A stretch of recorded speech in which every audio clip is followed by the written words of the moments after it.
Hi, I'm Anita of My Duke and I podcast, and welcome to the channel. Guys, I am loving this article that Meghan did with Fortune magazine. It is so insightful.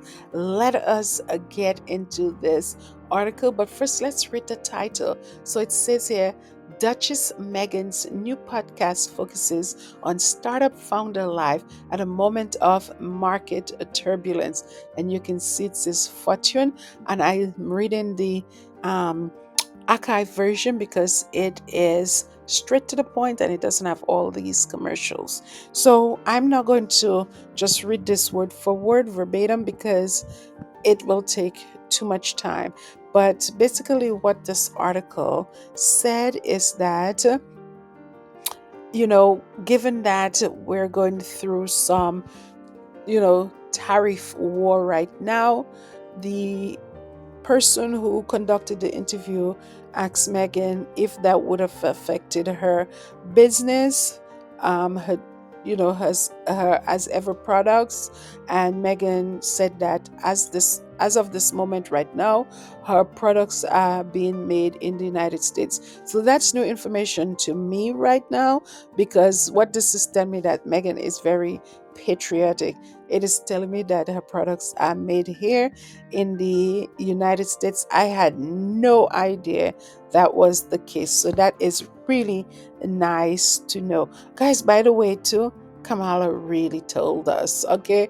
Who would have thought that we would be going through a tariff war right now?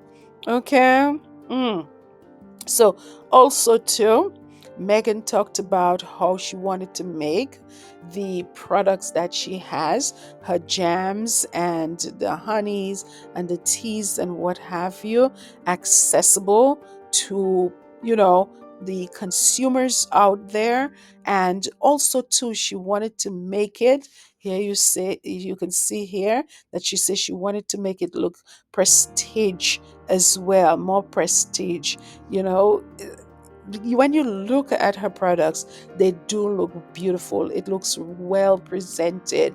And we saw with some of the gifts that she gave out and the unboxing that people did, when they took the products out, they put it in their cabinet and they looked absolutely gorgeous in the cabinet. So not only are the products accessible, people on a teacher's salary, people on a nursing salary, people who are the day-to-day people, they can afford Meghan's products, and that is very good. We know that there are other companies out there that are selling products and you have to be a millionaire to buy their products, but it's nice to know that Meghan's price points, as she puts them here, are between $10 to $16, which is certainly doable.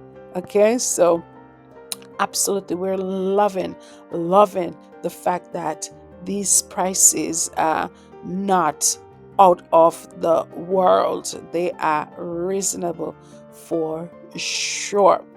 Okay, so they also talked about how at this point the type of marketing that Meghan is doing and the type of business space that Meghan is in right now is a very successful space. And they give examples of how Selena Gomez, who is in that space with her Rare Beauty, and Kim Kardashian's schemes, is really, really very successful. I know right now that Selena Gomez is on track to becoming a billionaire with her beauty brand, and Kim Kardashian, this article says here that she has, her success has been a knockout.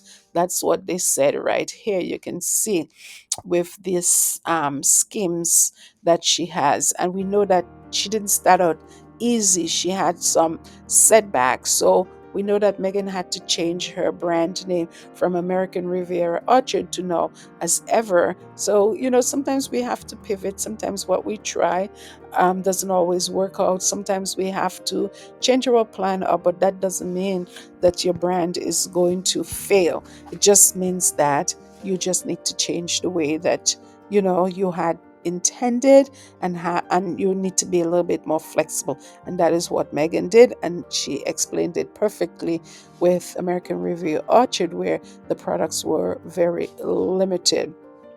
They also talked about in the article as well of Meghan launching her podcast and her show with Love Meghan, as they said it right here, with Netflix. And here they talked about how the whole idea of Meghan's show came about.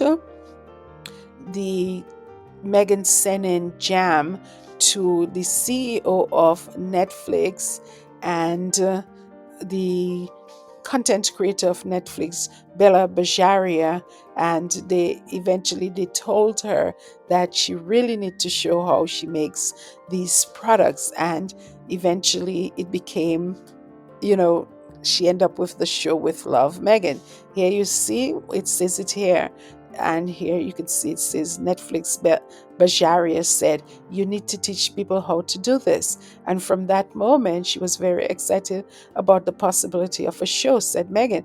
And I think because of how savvy my partners are, and certainly business minded strategically, she said, in addition to a show, you should talk to our consumer products division about a partnership. So that's how they end up partnering with Megan um, on As Ever. That's how Netflix end up partnering with them by just sending them, her holiday season gift giving. Um, the jams that she made, her homemade jam. And next thing you know, she has a brand, she has a show, and she has a partnership with Netflix. Okay.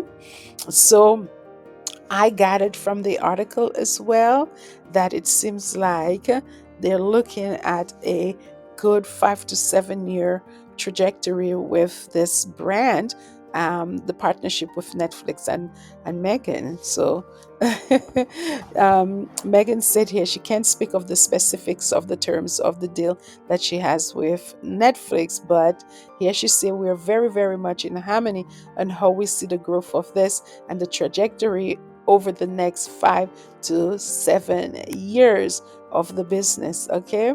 So everybody wants to know how much is, who's getting what and so on. But Megan said she cannot speak of the business terms at this point.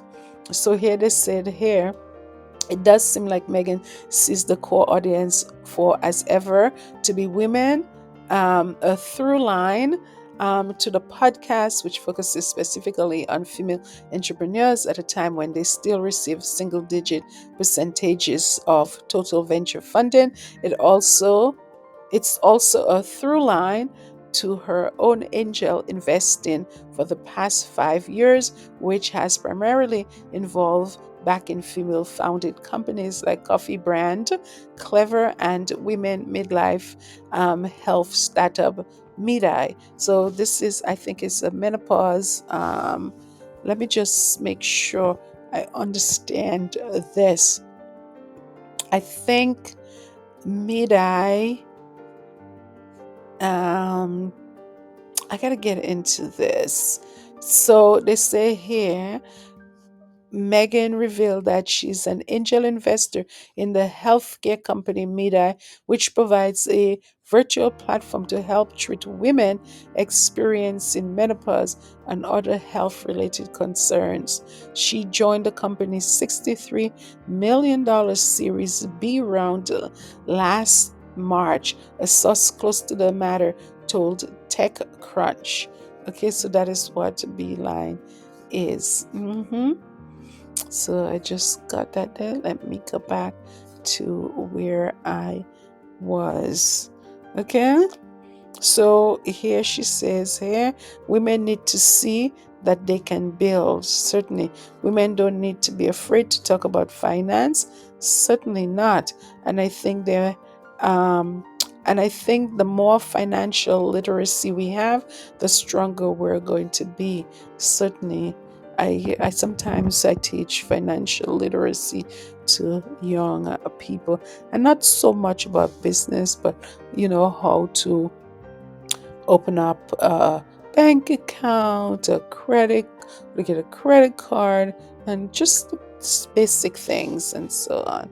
Okay, and about credit scores and how to maintain good credit scores and how you can destroy ways that you can destroy your credit and stuff like that. Things like that. I that is my elective class. Mm, Yes. And then Megan did talk about having a little business when she was a young eh, girl at the age of 11. She said she used to make scrunchies. We find out things about Megan every day. She said she used to buy fabric with elastic and make these scrunchies that she used to sell and so on.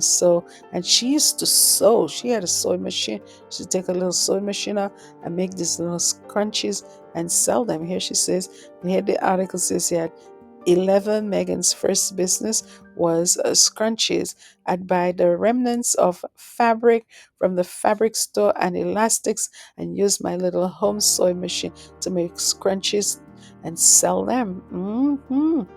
In some ways, she's back where she started today as she looks to make products that women may intermittently need but decisively want. Consumer businesses are often zeitgeist businesses, made even trickier in volatile macroeconomic times. Okay, but Megan and Netflix are betting she can carve out a niche where she's always been, the high low. Yes, she says, at its conception, I had thought about the interest that people seem to have in my fashion. For example, what I would wear, said Megan. I think there's a parallel here. Always the high low.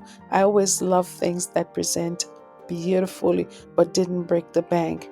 Okay, with the global economy entering uncharted waters, this formula for success may prove even more enduring than ever before. So we learned a lot about Megan. We learned that at the age of 11, she used to make crunches. She had a sewing machine. She sewed them by her elastic, by her fabric. We've learned that she has invested in Midi. This is a menopause, a midlife health startup company that help women that is going through menopause. We learned that, through sending her homemade jam during the holiday season to Ted Sarandos and Netflix content creator Bella Bajaria, that she was encouraged to bring her show or create a show and even to create her products and become a partner with Netflix. All of that we learned about Megan. We also learned here that Megan's um, her the number of products that she sold was in the tens of thousands. We also learned here that the price points were purposeful so that everybody could have access to the products that she's selling. And not only that, but she wanted to create something that was, pleasant and attractive for for the consumers as well, and that the products are American made, and the approach to the brand is an approach that has been used by others, and it's multimedia, and that approach has been very successful, particularly by Kim Kardashian and Selena Gomez, and just so much that we learn from this article. Absolutely beautiful article, an informative article. Okay, guys, let me know what you think. Put your comments below. And aren't you guys surprised? Okay, I know I am. Okay, see you on the next one. Bye.